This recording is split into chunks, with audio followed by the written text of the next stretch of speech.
안녕하십니까. 임철순TV의 임철순입니다. 경제 뉴스를 포함해서 최근 이슈가 된 문제들을 분석해드리는 시간을 갖도록 하겠습니다. 첫 번째 뉴스는 백신 사망 관련 뉴스입니다. 벌써 36명째 백신 접종 사망자가 나왔다고 합니다. 대부분 70대 이상의 고령자로 기저질환이 있었다고 합니다. 사망자 중 같은 제조 번호의 백신을 접종한 경우도 2건 4명으로 확인됐다고 합니다. 이러한 상황에 맞춰서 대한의사협회는 22일 안전성 입증을 위해 접종을 일주일간 유보할 것을 정부에 공식 권유했습니다. 하지만 정은경 질병관리청장은 제품 문제로 인한 사망은 아닌 것으로 전문가도 판단한다고 하면서 접종을 중단할 필요는 없다고 하였습니다. 대한백신학회도 접종을 지속해야 한다는 의견을 밝히는 등 각계의 의견이 엇갈리며 혼란이 커지고 있습니다. 이러한 상황에서 백신을 당분간은 유보하면서 현 상황이 어떻게 흘러가는지를 파악하는 것이 필요하다고 생각합니다. 특히나 고령자의 경우는 더욱더 주의를 기울여서 당분간은 접종보다는 상황을 예의주시하는 것이 바람직하다고 할 수 있습니다. 다음 뉴스는 환율입니다. 환율이 계속해서 하락하고 있는 가운데 미국이 또다시 2조 달러의 부양책을 마련해서 당분간은 환율은 약보합으로 갈 전망입니다. 여기에 추가 경기 부양책을 놓고 미 행정부와 협상 중인 민주당의 1인자 낸시 펠로시 하원의장이 합의가 임박했다고 강조했습니다.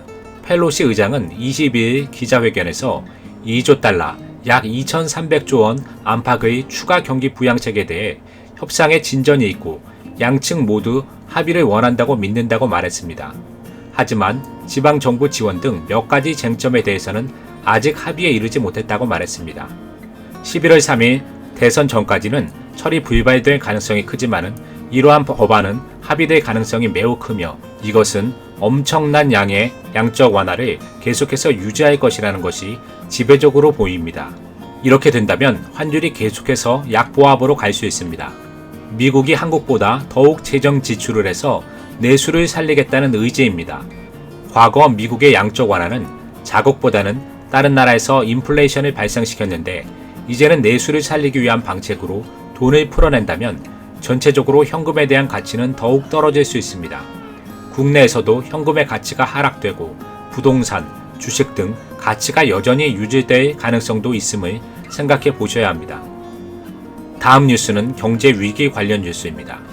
이근 서울대 교수는 2021년에 경제가 진퇴양난되면서 위기를 기회로 바꿀 리더십이 필요하다고 말했습니다.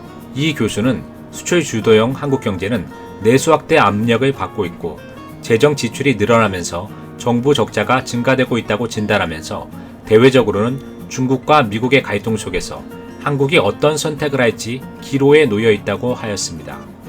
환율이 떨어짐에 따라서 수출 주도형 한국 경제에는 결코 유리한 상황이 아닙니다. 게다가 지나친 양적 완화로 인해서 돈의 가치가 떨어지면서 금융위기 등 또 다른 위기가 커질 수 있기 때문에 이럴수록 자신에게 투자를 해서 어떠한 상황에서도 버틸 수 있는 그런 인재가 되도록 노력해야 합니다. 중국이 반도체 등 한국을 계속해서 추격하고 있다는 점도 장기적으로 부담감으로 작용될 수 있습니다. 이럴수록 한국은 중국보다는 미국, 서방 세계와 연계해서 활동하는 것이 훨씬 유리하다고 볼 수 있습니다. 다음 뉴스입니다. 세계적인 석학이자 전 하버드대학교 교수였던 라인하르트 세계은행 수석은 금융위기가 올 수 있다고 경고하였습니다.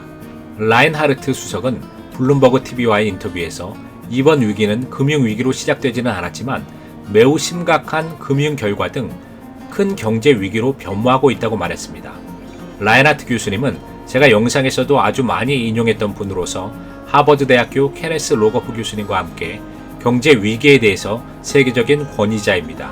라인하르트 교수는 우리가 속한 양적 완화 시나리오는 지속 가능한 시나리오가 아니라고 강하게 경고했습니다.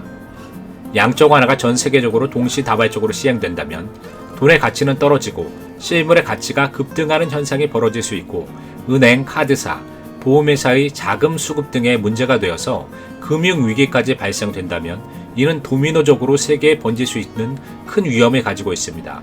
동남아 등 경제가 취약한 곳에서 붕괴가 일어나기 시작된다면 주변 국가로 번지고 한국에까지 경제 위기가 파급될 가능성이 있습니다. 현재의 양적 완화로 인하여 주식 등 돈의 통로를 찾기 위하여 수많은 돈이 움직이고 있는데 금융위기로 번질 가능성에 대해서는 항상 염두에 둔 상태로 자금이 움직일 때입니다.